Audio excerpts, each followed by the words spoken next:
Good morning, everyone. Welcome to the first of this week's Thoughts for the Day.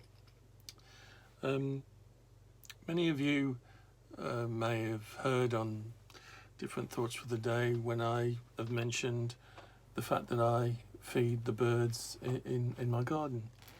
And if you have a bird feeder in your garden and you feed the birds, then you might understand how I've become quite addicted to watching the birds, and also I've come to know almost in person one or two particular birds who come into the garden. Birds seem to be able to tell the time.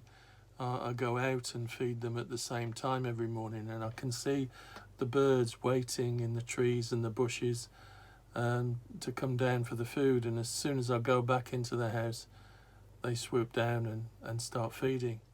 But there's one blackbird who waits almost about probably 2 feet away, 3 feet away, very close to me, not fazed at all by my presence.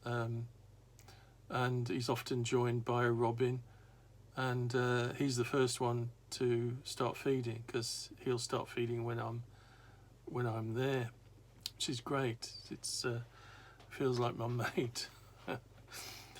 But I wouldn't call myself a bird watcher. You know, people who trek around the country with all sorts of equipment and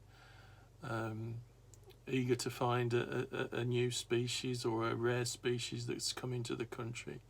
No, I'm not that. I'm not a twitcher, as they say. I just love the birds that come into my garden. And I've noted 13 different species in the garden, and they've all got different characteristics, different characters. And as time has gone on, I've gained more knowledge about each one, and I began to also see how prominent birds feature in Scripture. Apparently, by some accounts, there are about 300 passages in the Bible that reference birds. And birds are portrayed as messengers and symbols and examples of God's provision in our need. Remember Matthew chapter 6? Look at the birds of the air, they do not sow or reap or store away in barns, and yet your heavenly Father feeds them. Are you not much more valuable than they? And I've learned so much from watching these feathered friends. Jesus said, "Are not 2 sparrows sold for a penny?" He asks his followers, and he states that no one will be forgotten before God, inferring that the Lord will not forget his children. And Jesus also compared birds to the kingdom of God. The birds come and make nests, and Jesus references birds when discussing the fact that he has no home. The birds of the air have nests, but the Son of Man has nowhere to lay his head. In the Bible, when eagles are used in a passage, it conveys strength and power and endurance. When a vulture is used in a passage, it usually references death. Jesus said, wherever the corpse is, there the vultures will gather. And the dove, one of the favourite birds of biblical writers, references peace, God's favour, the nation of Israel and the Holy Spirit. And Jesus told his disciples to be wise as serpents, but gentle as doves, inferring gentleness and goodwill. And birds abound in Jesus' world. And because of the times of lockdown, I've spent more than usual watching the birds. It's become a contemplation, a meditation for me, and I feel connected to them, to God's beautiful creation that's reflected through their colours, their shapes, their behaviour. And I'm really thankful and appreciative to God for giving them to us, for the joy that they offer. God's artistry is on full display right there in my garden.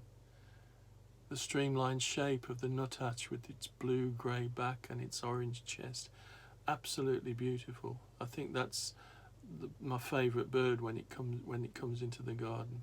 just usually one solitary one. The flash of gold and red that's the goldfinch, the song of the blackbird, the sheen on the jackdaw, the myriad colours on the starling that look dull and nondescript until you actually look, see. And I see reflections of human characteristics in different birds' behaviour, the timidity of the blue tits, the focus of family of the long-tailed tits who always travel in a little flock, the dominance of some birds over others, the boldness of the robin. Their appearance lifts my spirits. And I think about the dove and Noah and how he sent out a dove to check the waters during the flood. And when the dove came back in the evening, there in its beak was a freshly plucked olive branch. So Noah then knew that the waters had subsided from the earth. How that must have lifted his spirits. And God chose a bird to represent the Holy Spirit. When Jesus was baptized, he came up out of the water and the Spirit of God descended like a dove. And what began as just an interest has turned it for me into an appreciation of God's use of my winged visitors to accomplish the ordinary and the extraordinary. And as I watch the different birds feeding at different points in my garden, I notice their beauty and their feeding patterns. But I also visualize the Trinity, because I regard my time feeding and watching the birds as a spiritual pursuit, a spiritual discipline. Watching the birds is a contemplative prayer. And the facets of contemplative prayer and watching the birds are quite similar. Both are about watching and seeing, slowing down to actually watch carefully and truly, to really, really pay attention. And both are about listening and hearing. You can often hear a bird before you see it, whether it's by its song or its movement in the trees and bushes or the leaves on the ground. And again, it's about taking time and slowing down and truly listening to really hear. Martin Luther called birds our schoolmasters, and the Bible tells us that birds have lessons to teach us. And I am surely learning, and I am filled with hope and wonder as they connect me to God's grace and creativity, helping my faith to fly along with them. Amen. If you are feeding the birds, that's great. If you're not feeding the birds, you're missing a trick. It's such a wonderful thing to do, and it will give you so much joy. And but you have to be patient. They won't come and take the food straight away. They've got to get used to it. And if you do start feeding the birds, you have to continue with it. Try and do it at the same time every day. They'll come to rely on you providing that food. But it just fills me with joy. You take care. God bless you, and speak to you soon. Bye-bye.